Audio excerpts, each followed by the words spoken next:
Servicio Mutuo de Bienestar Social de Funcionarios y exfuncionarios de la Intendencia de Montevideo difundió un video entre sus afiliados en el que señala que se encuentra al borde del abismo en materia financiera y está convocando un plebiscito para modificar los estatutos y promover incrementos en los niveles de aportación de los activos y disminución de beneficios para pasivos. Actualmente la entidad atiende a 1.601 pasivos y cuenta con 2.664 socios activos y según el último estudio de viabilidad tiene recursos para atender sus obligaciones por el lapso de 13 años. ¿Qué tal? ¿Cómo están? Bienvenidas, bienvenidos a MBD Noticias. Comenzamos con la información con 28 grados a esta hora aquí en Montevideo. Una jornada que va a seguir con el cielo claro, algo nuboso, los vientos soplando del sector norte entre 10 a 30 kilómetros por hora con rachas que pueden llegar a 40 kilómetros por hora y periodos de variable con una máxima anunciada para esta jornada de 31 grados. Estamos viendo las cámaras del Centro de Gestión y Movilidad de la Intendencia de Montevideo Bolívar, va líneas entre la Rambla Gandhi y Guipúzcoa. Hay carga y descarga hasta las 17 horas, Vázquez, Ledesma, entre Benito Blanco y Roque Graceras hasta las 18 hay trabajo de hormigonado, Granaderos entre León Pérez y San Martín hay un evento y además van a estar los cortes por la carrera de San Felipe y Santiago que vamos a estar compartiendo más adelante, así que hay que estar atentos. Conocemos ahora los títulos que se están destacando.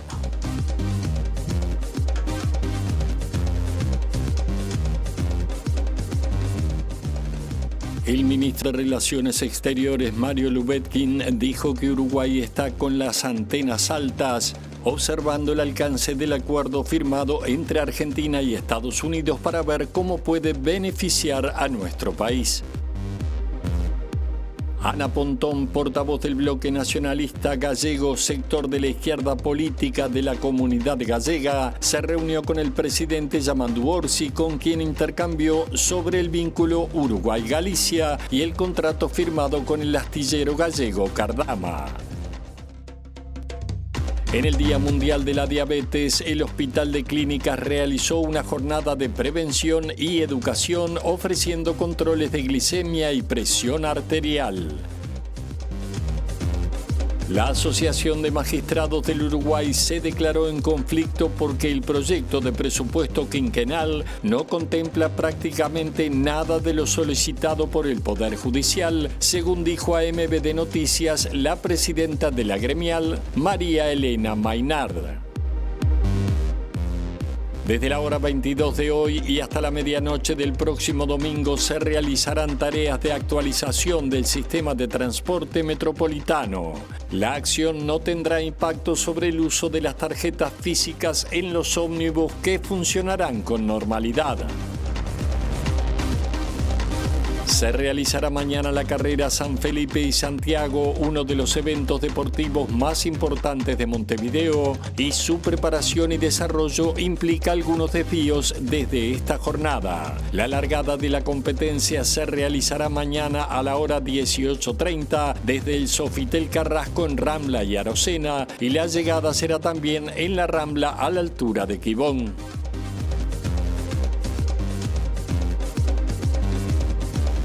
Al inicio nos convoca nuestra periodista Abril Mederos porque se ha complicado la firma del acuerdo de las trabajadoras domésticas. Vamos con ella a Ciudad Vieja. Abril, bienvenida, buen mediodía para ti. Muchas gracias, Rosina. Buen mediodía para todas y todos. Exactamente, estamos en la sede de la Dirección Nacional del Trabajo, donde hasta ayer de tarde estaba previsto que se firmara esta mañana el convenio entre la Liga de Amas de Casa y el Sindicato Único de Empleadas Domésticas en el marco de lo que ha sido la negociación salarial, un convenio que tenía la particularidad de concluir con un logro histórico que es el establecimiento de categorías del empleo doméstico, algo que las empleadas venían reclamando desde 2013, establecer las categorías de aquellas que realizan tareas de limpieza, aquellas que además realizan tareas de cocina y sobre todo aquellas que tienen la responsabilidad de los cuidados a terceros, lo cual implica, por supuesto, un aumento aumento salarial. Una negociación que, como les decía, llevó muchos años y muchos planteos y que finalmente terminaba de cerrarse en los últimos días. Ayer en la tarde esta situación se complicó dado que la Liga de Amas de Casa decidió incluir en ese convenio una cláusula de no ser firmada por las empleadas domésticas, ellas no iban a proceder con el convenio. Esto le fue informado al sindicato, que se negó a la firma de no ser de no pasar esa decisión por una asamblea. Ellas dicen que no pueden aceptar una cláusula que no fue discutida por el sindicato en general. Es por eso que finalmente lo que se está realizando esta mañana y hasta esta hora es una reunión tripartita para resolver si se sigue adelante y se concreta este convenio para el sector o no. A esta hora continúan reunidos hasta este momento y el panorama por el momento es de espera. La cláusula además tiene la particularidad de involucrar lo que es el fondo social para el que aportan todas las trabajadoras domésticas y que luego se traduce en beneficios económicos. Lo que hace esa cláusula es modificar ese fondo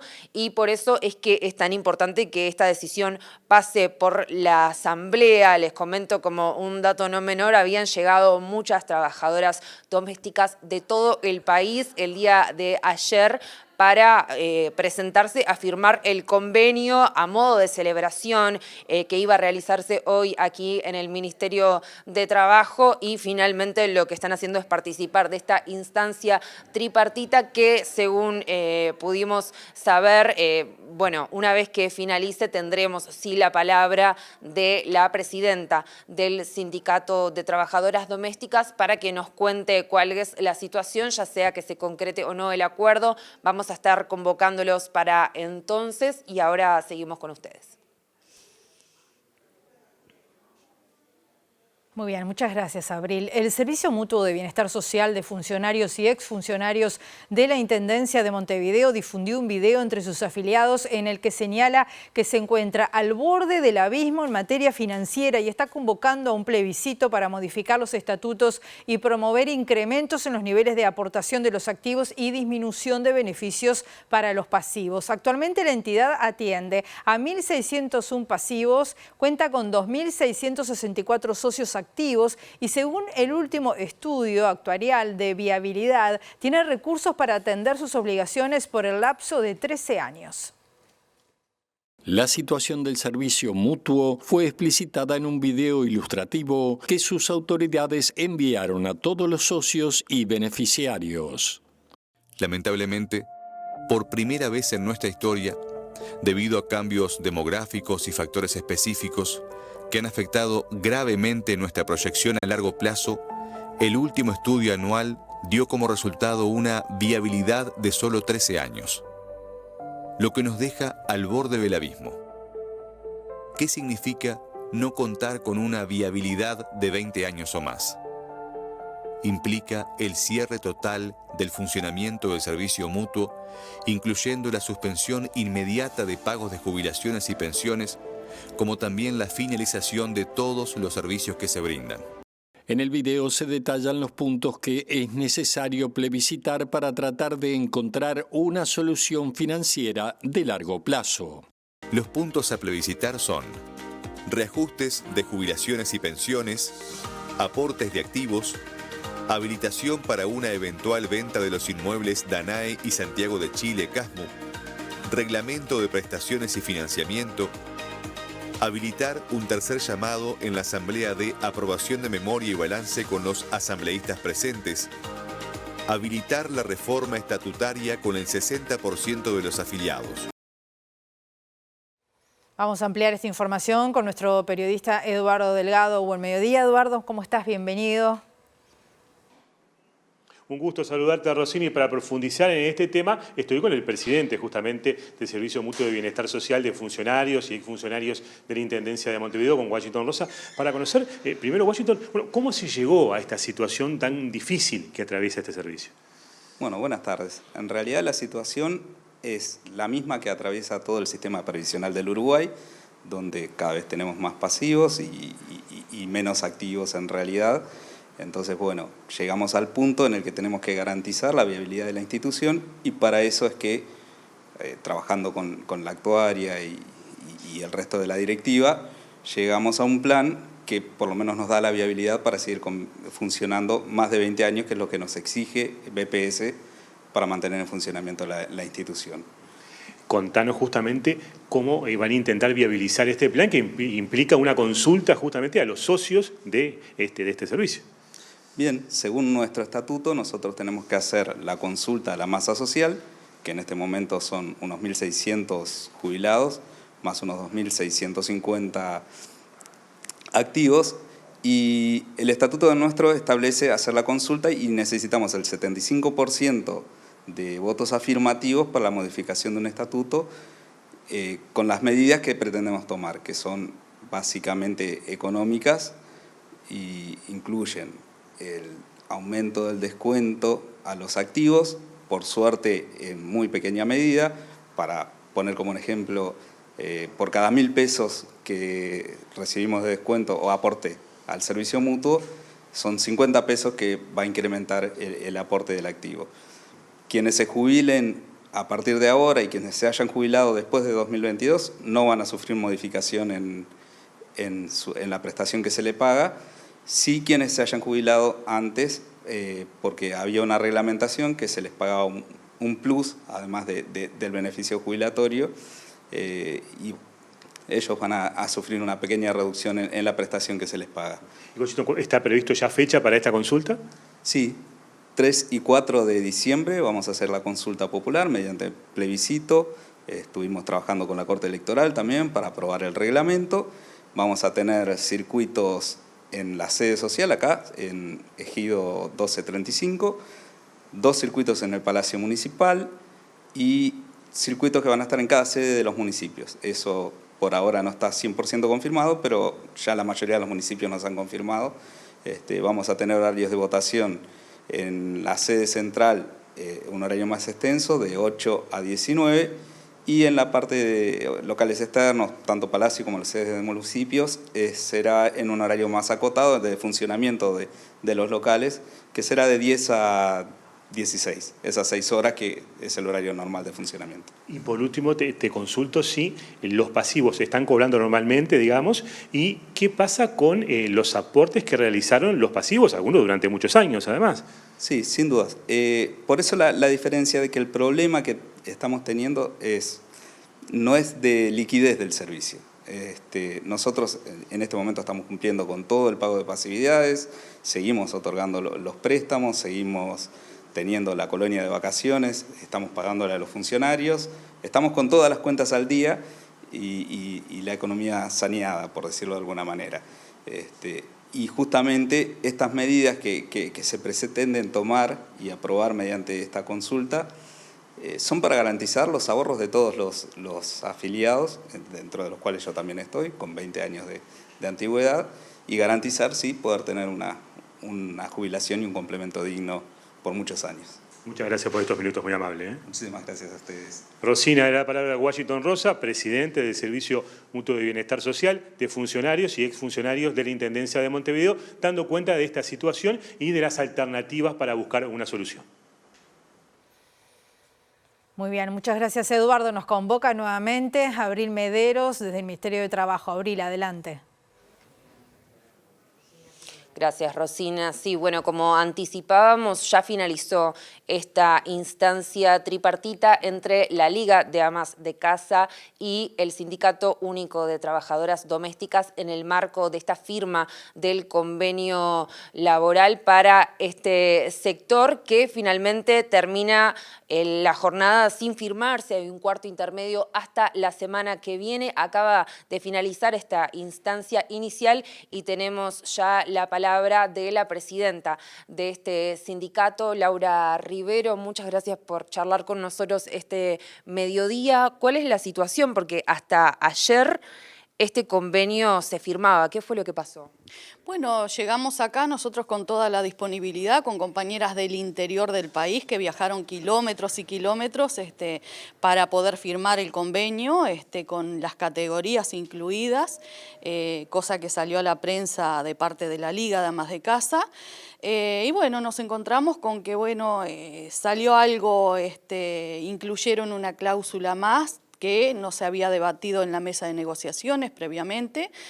Y bueno, hicimos una tripartita y bueno, ahora llegamos a un cuarto intermedio hasta la semana que viene, hasta el día 20, donde vamos a tener otra instancia para ver si podemos llegar a un acuerdo y si no, nosotros previamente vamos a tener una asamblea donde, vamos a ver qué solución vamos a encontrar para que lo mejor para las compañeras, ¿no?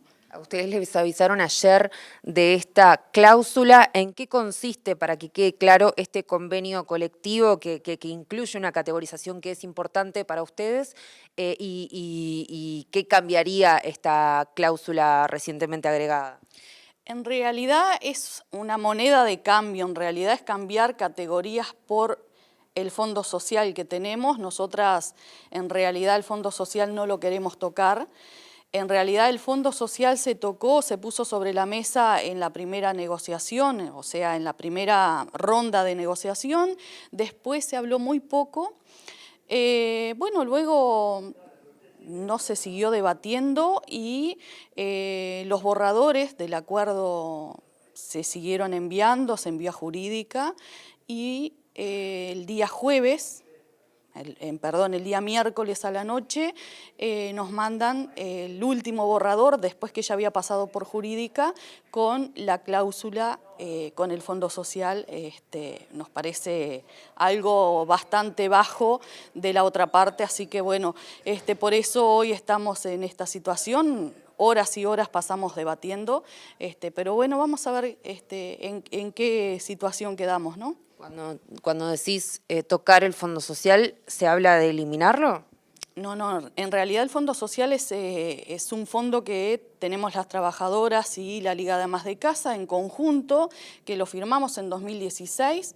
En realidad nosotros no queremos sacar ese dinero que tenemos en BPS, pero eso es algo que tenemos que debatirlo con la Asamblea Nacional de Afiliadas y que todas las compañeras decidan qué debemos hacer con ese dinero que tenemos en BPS, porque con todo lo que está pasando con los fondos sociales, lo que sí debemos aclarar es que nos sentimos bastante desprotegidas en esta instancia en particular, nos sentimos bastante desprotegidas de parte del Ministerio de Trabajo en sí, ¿no? ¿Esperaban otro respaldo?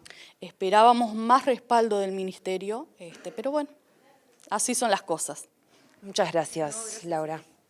La palabra de la presidenta del Sindicato Único de Trabajadoras Domésticas, Laura Rivero, y vamos a retomar este tema que va a tener, decíamos, su siguiente instancia el jueves de la próxima semana, cuando se retome esta reunión tripartita de la cual depende este convenio laboral para las trabajadoras. Ahora volvemos a ustedes.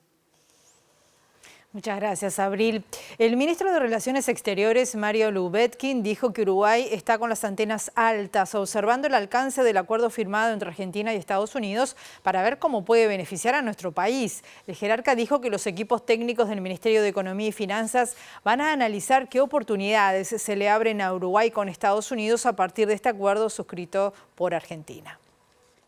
Nosotros no tenemos que tomar ninguna decisión, es un acuerdo entre dos países legítimos, con quienes tenemos relaciones extraordinarias, sea con Estados Unidos que con Argentina. Tenemos que entenderlo un poco más, ¿no? Porque lo que hemos recibido de los medios es todo muy parcial. Yo me reúno a inicio de la próxima semana con el nuevo ministro de Relaciones Exteriores de Argentina, viajo a Argentina, ahí entenderemos un poquito más, pero la posición del principio nuestra es si ayuda a otros países y no nos afecta a nosotros, es todo bienvenido. Y la sensación es que son negociaciones que han llevado adelante y que hay gran satisfacción de los dos países, por lo tanto, en línea de máxima damos la bienvenida y estamos con las antenas altas para ver cómo también puede ser útil para nosotros, para nuestro propio desarrollo económico del futuro. ¿Le puede tocar a Uruguay en algún momento firmar un tratado con Estados Unidos? Nosotros no hemos negociado nada, o sea, pues, todo va con una dinámica muy rápida a todos los niveles, por lo tanto, lo primero es haber recibido la información ayer. Ya sabíamos que se estaba en esta fase de negociación, ahora es analizar los términos. Todavía falta mucho trabajo, por lo que entendí, de articulación de acuerdos específicos, etcétera. Y nuestros equipos del Ministerio de Economía y Finanzas lo irán analizando y veremos qué oportunidades también se nos brindan a nosotros. Lubetkin también se refirió a la polémica planteada desde la oposición por la instalación de un busto de Ho Chi Minh donado por el gobierno de Vietnam a la Intendencia de Montevideo. El rol que vamos a tener nosotros es de recibir a la vicepresidenta de Vietnam y a 6 ministros estratégicos de Vietnam. Eso es lo que nos preocupa a nosotros. ¿Saben por qué? Porque es un país poderoso, de más de 100 millones de habitantes, con una economía poderosa, que permitió que el presidente Orsi por primera vez se reuniera con el primer ministro de Vietnam durante la reunión del BRICS. Este es el segundo paso en la construcción que estamos haciendo para pasar a una nueva fase de cooperación económica, de negocios, de inversiones, entre un país muy dinámico como es Vietnam y Uruguay. Estamos concentrados en eso, eso es lo importante. Ana Pontón, que es portavoz del Bloque Nacionalista Galego, sector de la izquierda política de la comunidad gallega, se reunió con el presidente Orsi, con quien intercambió sobre el vínculo Uruguay-Galicia y el contrato firmado con el astillero gallego Cardama. Pronto destacó además la tradición de su comunidad en la construcción de barcos de diversa índole y aseguró que seguramente Uruguay y la empresa se puedan poner de acuerdo para seguir avanzando. Pues hemos hablado un poco de la actualidad, de lo que está pasando en Uruguay y concretamente pues de la situación que se ha producido en torno a Cardama. Yo le he transmitido al presidente de Uruguay que en Galicia tenemos un sector en la construcción naval que es un sector con muchísima capacidad, con muchísima competencia, que es un sector puntero que lleva décadas construyendo barcos y que desde luego es una apuesta que hay que tener en consideración y yo espero que en este momento en el que se está produciendo este debate, pues haya una solución que sea satisfactoria para ambas partes, porque yo le he insistido en que en Galicia tenemos a un sector naval que es un sector pues que tiene, vamos, un reconocimiento y un prestigio que creo que puede ayudar a Uruguay y que desde luego creemos que esta es una cuestión que hay que solucionar y que sea una solución que sea positiva para Uruguay y que sea también positiva para nuestro sector naval. Tiene que haber un diálogo que lleve a una solución para que sea beneficiosa tanto para la empresa como para el Gobierno de Uruguay y nosotros vamos a contribuir en todo lo que esté en nuestra mano para que eso sea posible, ¿no? Creo que hay disposición y creo que es importante pues, que todo el mundo entienda que estamos en un momento en el que quizás pues, hay que poner sobre la mesa una alternativa que beneficie a ambas partes. En el Día Mundial de la Diabetes, el Hospital de Clínicas realizó una jornada de prevención y educación ofreciendo controles de glicemia y presión arterial y en ese marco la endocrinóloga Mercedes Piñeiro dijo que la enfermedad afecta entre el 6 y el 8% de la población uruguaya y destacó que es importante tener un diagnóstico temprano, alimentarse bien, hacer ejercicio y evitar el sedentarismo. La diabetes muchas veces no se diagnostica, no se sabe que tiene diabetes, entonces conocer el riesgo de diabetes que tengas nos ayuda a cuidarnos y cuidar a la familia. Además, este año agregamos, por un estudio que hicimos en el Clínicas, en el que vimos que solo 30% de las mujeres que tuvieron diabetes en el embarazo se hicieron el control posterior, estamos ofreciendo a las mujeres que tuvieron diabetes durante el embarazo y no se han hecho el control después del parto, a que se hagan una prueba de tolerancia oral a la glucosa. Los estudios han mostrado que el 6 al 8% de la población uruguaya tiene diabetes, algunos no saben que tienen diabetes.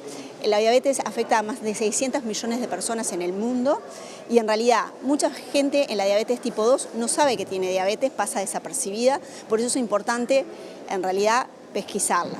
La diabetes tipo 2 está muy vinculada a la obesidad, sobrepeso, sedentarismo, hábitos poco saludables. Entonces, conocer que uno tiene la enfermedad puede hacer que nosotros podamos intervenir en la prevención, ¿no? Mantener un peso adecuado, poder comer saludablemente, no fumar y realizar actividad física son fundamentales para prevenir esta enfermedad.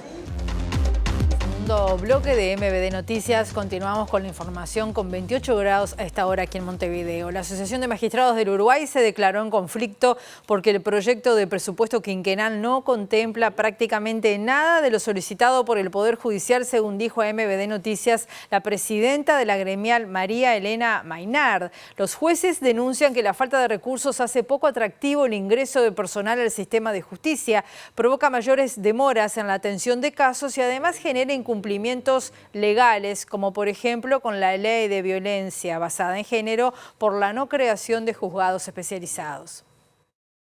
Nosotros en el presupuesto pedimos 24 juzgados, eran 6 para Montevideo, era la idea, y 18 para el interior, que es donde está más sobrecargado el trabajo aún. Y bueno, se nos dieron 2 juzgados de violencia de género a partir del 1 de enero de 2027. Ese es uno de los ejemplos.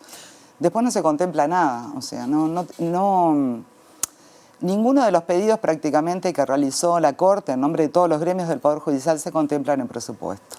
La Asociación de Magistrados señala que siendo el Poder Judicial el tercer poder del Estado, tiene menos presupuesto que el Palacio Legislativo. El Poder Legislativo tiene 2 sedes y tiene 1.100 funcionarios. El Poder Judicial tiene 308 sedes en todo el país y tiene 4.981 funcionarios a su cargo.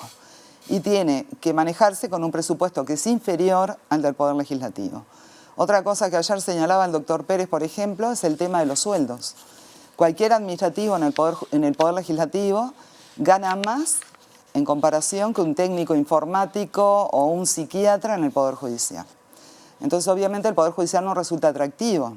Los juzgados más sobrecargados son los de violencia doméstica y de violencia basada en género, lo que genera mayores demoras en las audiencias, informes técnicos y, en definitiva, acceso a la justicia de la población más vulnerable.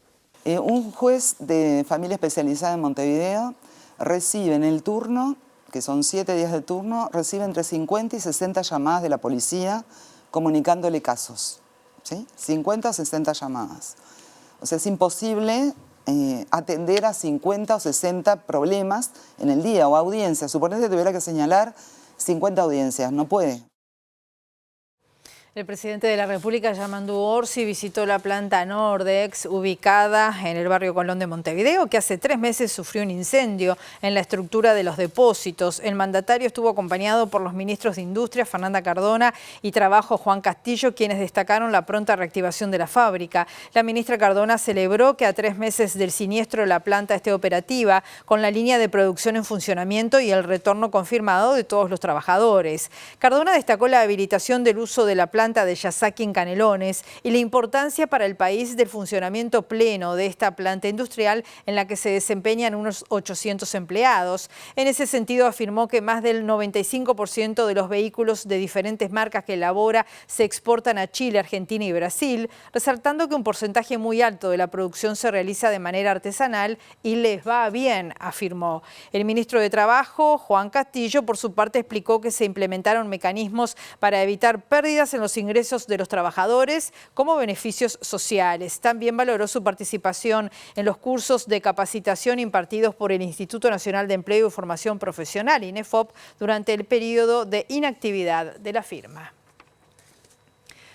El Sindicato Único Portuario y Ramas Afines está desarrollando un paro de 24 horas hasta las 15 que abarca a los trabajadores que desempeñan tareas en depósitos portuarios y extraportuarios, terminales y operadores. Las medidas se tomaron producto de la falta de avance en las negociaciones de los consejos de salarios, en los que el sector solicita un piso mínimo de 13 jornales para sus trabajadores.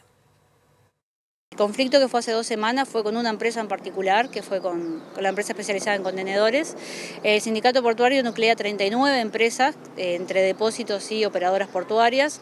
Entonces, resaltar que este conflicto en realidad es por el no avance del Consejo de Salarios. Que el Consejo de Salarios lo iniciamos en julio de este año. Tuvimos varias reuniones en las que nosotros no vemos avances en el punto neurálgico, que son la solicitud de los 13 jornales. ¿Qué quiero decir con esto? En esta plataforma nosotros no estamos haciendo mayor mayor hincapié en lo que es la parte económica, sino más bien en pedir estabilidad laboral a los trabajadores y trabajadoras portuarias. Entonces, nosotros en este Consejo de Salario lo que venimos pidiendo desde julio hasta ahora es que los empresarios nuevamente se abra ese convenio y llegar a un mínimo, que es un piso de 13 jornales asegurados para los trabajadores y trabajadoras portuarias. Claramente no desconocemos que hay empresas que al día de hoy tienen operativas excepcionales, que tienen otras características, y eso no lo desconocemos, y pedimos a los empresarios que podamos generar una cláusula para contemplar esas excepcionalidades, pero al día de hoy seguimos sin tener respuestas para poder trabajar en ello y negociar. Y esto incluye, voy a tirar un aproximado de unas 700, 800 personas que al día de hoy no tienen esta estabilidad laboral dentro del puerto. Desde la hora 22 de hoy hasta la medianoche del próximo domingo se van a estar realizando tareas de actualización del sistema de transporte metropolitano. La acción afectará las recargas presenciales en redes de cobranza, el STM en línea, la emisión y la denuncia de tarjetas, la consulta de saldos y beneficios en la aplicación STM, pero no va a tener impacto sobre el uso de las tarjetas físicas en el transporte, que van a estar funcionando con normalidad. Vamos a hacer la principal actualización tecnológica que va a tener el STM en su vida. Es una actualización que básicamente lo que nos va a brindar es mayor seguridad, mayor precisión para cuando usemos las aplicaciones de movilidad para saber cuándo vienen los ómnibus. Va a dejar preparado el STM para la nueva generación de máquinas expendedoras de boletos y nos va a permitir crecer. La movilidad metropolitana va a crecer con la agencia, con lo que van a ser los nuevos corredores. Montevideo se tiene que preparar para una movilidad más moderna, para una movilidad más ágil, y esto es lo que estamos haciendo, actualizando la tecnología del STM a nivel de los servidores y a nivel de las bases de datos que operan en esos servidores. La justicia formalizó a una mujer de 30 años, madre de una alumna de la Escuela 123 de Jardines del Hipódromo, involucrada en la agresión a padres, docentes y alumnos del pasado día 5 de noviembre. La formalización es por 2 delitos de violencia privada, uno de lesiones personales agravado, agresión al personal del centro educativo y omisión a los deberes inherentes a la patria potestad. Los delitos de violencia privada que sucedieron el pasado 5 de noviembre fueron contra la maestra y la directora del centro de estudios. Según informó la Fiscalía, la jueza dispuso como medida cautelar la prisión domiciliaria total de la imputada, quien debe usar tobillera, y obtuvo una autorización para salir a trabajar de lunes a viernes de 7 a 15 horas. Además, se estableció la prohibición de acercamiento o comunicación con las víctimas y testigos y de acercamiento a la escuela en un radio de 500 metros. La subsecretaria del Interior, Gabriela Valverde, destacó el trabajo que vienen realizando en la Escuela 123 con la comunidad educativa para rearmar el tejido social y restablecer los vínculos. Para eso destacó Valverde el programa Pelota al Medio y los interruptores de violencia, conjuntamente con la acción preventiva de la policía que está accionando allí en la zona del centro educativo. Llegamos a algunos acuerdos en robustecer la presencia policial y otros dispositivos, porque también está Pelota al Medio trabajando con la comunidad de niñas, niños y con las familias, en el sentido de garantizar una seguridad personal con la policía, pero también en volver a armar este tejido que es tan necesario cuando el ambiente queda en carne viva, ¿no? Entonces, esto entre los dispositivos de policía y los dispositivos de Pelota al Medio, y además vamos a involucrar también, y estamos involucrando los interruptores de violencia para generar determinados acuerdos con la comunidad educativa que tiene que ver con el personal de maestras y dirección, con las familias y con los chiquilines, para poder rearmar este tejido que tiene que ser mucho más sano del que está siendo. Último bloque de MBD Noticias, y esta noche se celebra la 9ª edición de la Noche de las Librerías, que tiene como objetivo dar visibilidad justamente a las librerías uruguayas, pero también a sus trabajadores, trabajadoras, libreros, libreras, y va a haber una cantidad de actividades preciosas. De esto nos va a hablar nuestro periodista Eduardo Delgado. Eduardo, adelante. Así es, Rosina, porque ya se ha convertido en un clásico de la ciudad. Hay que recordar que comenzó a impulsos del Centro Cultural de España, luego asumió la coordinación de 2002 la Intendencia de Montevideo, bueno, y ya es lo que decíamos, ¿no? Uno de esos eventos marcados en la agenda de la ciudad. Y esto es Juan Rodríguez Laureano, librero de aquí de la calle Tristán Narvaja, calle icónica por muchas razones, entre ellas por ser la sede de muchas librerías. Y bueno, te pido primero que nos cuentes un poco lo de hoy. ¿Qué se puede esperar en esta calle hoy? En Tristán Narvaja particularmente hay de todo. Vamos a tener orquestas en vivo en la calle, va a haber presentaciones de libros, va a haber un montón de actividades que organiza cada una de las librerías y puntualmente entre los libreros de acá se logró que se transforme en una peatonal, todo Tristán Narvaja como todos los años. Entonces se expande un poquito, digamos, el espacio de las librerías hacia la calle, lo que hace que pueda venir más gente, que se pueda estar más cómodo, que esto se transforme en una fiesta, al poder tener la posibilidad de circular abiertamente en un gran espacio con muchísimas librerías, con muchos tipos de librerías distintos, por suerte. Y Juan, ¿has visto ese proceso, ¿no? De cómo este día se ha ido transformando lo que decíamos en un clásico? Sí, ya es una fecha, prácticamente se está volviendo en una fecha estampada en el almanaque, no solo de los que les gustan los libros, es un buen momento para que la gente que no conoce las librerías, o porque nunca las visitó, o porque no es de la ciudad, se arrime. Entonces es una iniciativa que permite, o sea, incentiva un poco eso, a que la gente salga a pasear y a recorrer librerías. Que se haga el resto del año es digamos, la esperanza de todo librero. Pero hoy es un gran empuje y está bueno salir, vernos las caras, estar entre gente que le gustan los libros, conocer a los libreros, que son muchos un patrimonio de la ciudad, un patrimonio cultural nuestro. Justamente parte de la fiesta se destaca eso, ¿no? Los libreros como mediadores entre los libros y el público. ¿Cómo se vive eso en esta calle tan particular con tanta significación para las librerías? Yo a Tristán Narvaja vengo desde que me vine a Montevideo, o sea, estamos hablando de hace muchísimos años. Y para mí es el lugar al que más cariño le tengo de toda la ciudad, puntualmente por eso, porque interactúas con personas que no solo están ejerciendo un oficio, sino que con los que aprendés muchísimo. Hoy quizá no sea el día ideal, pero sí para conocer los espacios. Pero hay que venir a Tristán, hay que conocer a los distintos libreros, sus distintos espacios, por qué tienen las librerías que tienen, por qué tienen los libros que tienen. Eso creo que, por suerte, Montevideo tiene muchísimos lectores y muy buenos lectores. Entonces está bueno que se junten las dos puntas. Y ese reconocimiento también se da, por lo menos este año, a nivel de autoridad, ¿no? Porque el ministro de Educación y Cultura comienza su recorrido acá y la Intendencia comienza sus anuncios de la noche de librería también aquí. Sí, bueno, sí, por supuesto, eso está muy bueno. Tristán Narvaja puntualmente en este año va a ser digamos, se va a recordar a Tristán Narvaja, las ferias de sus orígenes. Ya te digo, es una calle que es fundamental para la ciudad. O sea, tenés la biblioteca en una punta, tenés una de las librerías más viejas de Tristán Narvaja en la otra, librería Rubén, que es una librería que, como todas las librerías de acá, que hay que conocer, y en ese transcurso, que es de libros de una punta a la otra, me parece que hay que resaltar lo importante que es tener la posibilidad de tener libros y, mucho más importante, la posibilidad de conseguir los libros a cualquier precio, de cualquier género. Lo que busques está en Tristán Narvaja, eso es innegable. Es solo venir y buscar. Muchas gracias por estos minutos, muy amables. Por favor, que pasen muy bien. Rosina, bueno, más que invitados todos a la noche de librerías, aquí en Tristán Narvaja y en diferentes lugares de toda la ciudad. Y recordar también que a nivel de TV Ciudad habrá un streaming especial de 19 a 21 horas. Vamos a dar detalles. Se llama Tertulia Poética, es una maratón de poesía contemporánea que se emitirá en la pantalla de TV Ciudad en coordinación con Montevideo Audiovisual.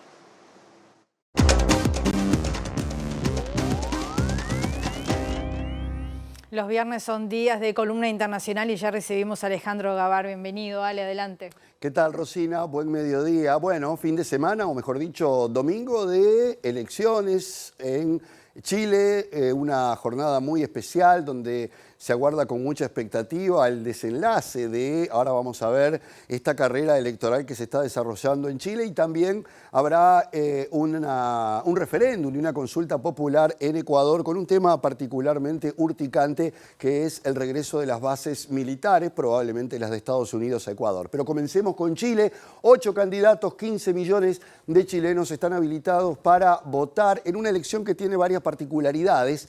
Es la primera obligatoria. Hay 5 5 millones de votantes que son nuevos. Eso genera cierta incertidumbre en el resultado final, que ya vamos a ver cómo está perfilado. Resultado que hace pensar que va a haber un balotaje, probablemente entre la candidata oficialista Janet Jara y el candidato José Antonio Kast del Partido Republicano, que va por su tercer intento de llegar al Palacio de la Moneda. Hoy día las encuestas indican que Jara, del Partido Comunista, es quien lidera las encuestas, seguida muy de cerca por José Antonio Kast y por Johannes Kaiser, un candidato relativamente outsider, libertario, más cercano a las concepciones de Javier Milei que a la derecha tradicional. Hablando de la derecha tradicional, Evelyn Matthei, que representa a la UDI, tampoco tiene muchas posibilidades y ha caído realmente en las encuestas. Pero esto hace pensar que habrá un balotaje donde seguramente los sectores de derecha se van a alinear para competir con la candidata del oficialismo. Janet Jara dijo que va a abandonar su militancia en el Partido Comunista si es electa presidenta, en el entendido de que representa un espectro mucho más amplio que el de su propio partido. Esto seguramente es una forma de bajar un poco las revoluciones a el discurso anticomunista que se ha practicado. La seguridad y la migración parecen ser los temas claves de esta elección, en los que se ha apoyado muchísimo la ultraderecha, atizando una idea de que la inseguridad en Chile es insoportable, cuando aún, teniendo problemas, como los tienen muchos países, Chile es uno de los países que tiene, un menor índice de violencia criminal relacionado con otros países. Esto va a desarrollarse el domingo, la segunda vuelta está prevista para el 14 de diciembre y decíamos que la incertidumbre está basada justamente en ese peso que puedan tener los votos que habitualmente no estaban, por no ser obligatoria la elección hasta este momento. También hay unos 500.000 chilenos que pueden votar desde el exterior, también pueden hacerlo los ecuatorianos porque son países que ya tienen el derecho del voto exterior para sus connacionales. Habrá que aguardar entonces, todo hace pensar de que va a ser una elección muy reñida, abriendo un signo de interrogación importante para ver si Chile definitivamente da un vuelco ya no a la derecha, sino a la extrema derecha que representa José Antonio Kast, que como decíamos va por su tercer intento, es descendiente de un militar de la Wehrmacht que participó en la Segunda Guerra Mundial, pero eso sería algo que le podría pasar a cualquier alemán, pero además integraba a las juventudes nazis. Un hermano de Kast fue ministro de Pinochet, alguien a quien ha defendido, por supuesto, José Antonio Kast en su prédica, y también sobrevuela por allí el perdón para militares acusados de delitos de lesa humanidad que hoy están en la cárcel de Punta Peuco, en condiciones relativamente favorables en relación a la de otros prisioneros, como suele ocurrir con esta clase de personajes. Janet Jara tendrá que remar con muchas dificultades que ha tenido el gobierno de Gabriel Boric y tratar de superarlas para lograr un resultado que le permita al oficialismo en Chile seguir adelante. Hay que aguardar al domingo para ver qué pasa. Ecuador, hay un referéndum y una consulta popular. La consulta popular tiene que ver básicamente con asuntos de la política interna que pueden marcar a Ecuador, tiene que ver con lo presupuestal, con la composición del Parlamento, en fin, una serie de medidas que se deberán tomar. Pero el más importante y la primera pregunta de las 7 que se le va a hacer a los ecuatorianos a la hora de votar está relacionada con el regreso de las bases militares a Ecuador. La última vez que hubo una base militar de Estados Unidos fue en la ciudad de Manta, capital de la provincia de Manabí, sobre el Océano Pacífico, y a partir de allí una ley de Rafael Correa determinaba que Ecuador es un territorio de paz y que no permitirá la existencia de bases militares extranjeras ni tampoco de militares extranjeros en las propias bases ecuatorianas. Hace unos días, la secretaria de Seguridad de Estados Unidos, Kristi Noem, estuvo de visita en Ecuador, se reunió con el presidente Noboa, visitó 2 bases militares, entre ellas la de Manta, en lo que parecen ser nuevas relaciones muy cercanas entre Estados Unidos y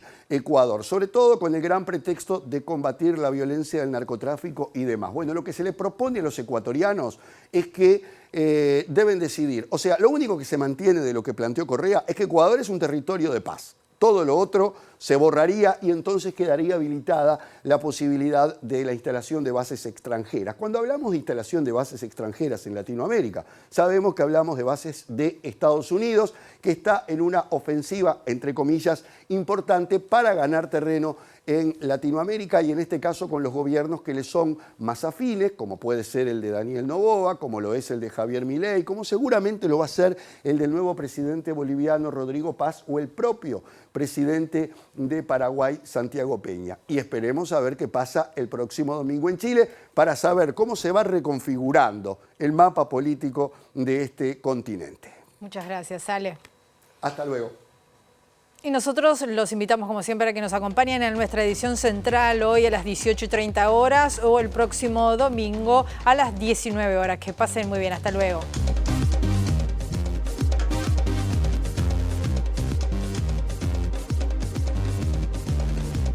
El ministro de Relaciones Exteriores, Mario Lubetkin, dijo que Uruguay está con las antenas altas, observando el alcance del acuerdo firmado entre Argentina y Estados Unidos para ver cómo puede beneficiar a nuestro país.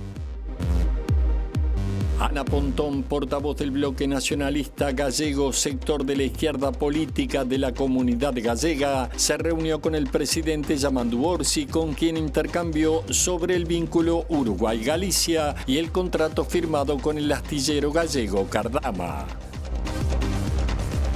En el Día Mundial de la Diabetes, el Hospital de Clínicas realizó una jornada de prevención y educación ofreciendo controles de glicemia y presión arterial.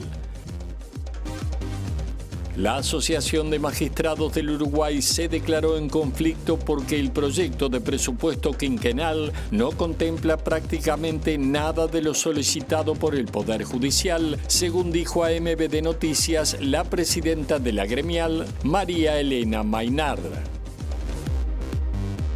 Desde la hora 22 de hoy y hasta la medianoche del próximo domingo se realizarán tareas de actualización del sistema de transporte metropolitano. La acción no tendrá impacto sobre el uso de las tarjetas físicas en los ómnibus que funcionarán con normalidad. Se realizará mañana la carrera San Felipe y Santiago, uno de los eventos deportivos más importantes de Montevideo, y su preparación y desarrollo implica algunos desvíos desde esta jornada. La largada de la competencia se realizará mañana a la hora 18:30 desde el Sofitel Carrasco en Rambla y Arocena, y la llegada será también en la Rambla a la altura de Quibón. El Servicio Mutuo de Bienestar Social de Funcionarios y exfuncionarios de la Intendencia de Montevideo difundió un video entre sus afiliados en el que señala que se encuentra al borde del abismo en materia financiera y está convocando a un plebiscito para modificar los estatutos y promover incrementos en los niveles de aportación de los activos y disminución de beneficios para pasivos. Actualmente la entidad atiende a 1.601 pasivos y cuenta con 2.664 socios activos y según el último estudio actuarial de viabilidad tiene recursos para atender sus obligaciones por el lapso de 13 años.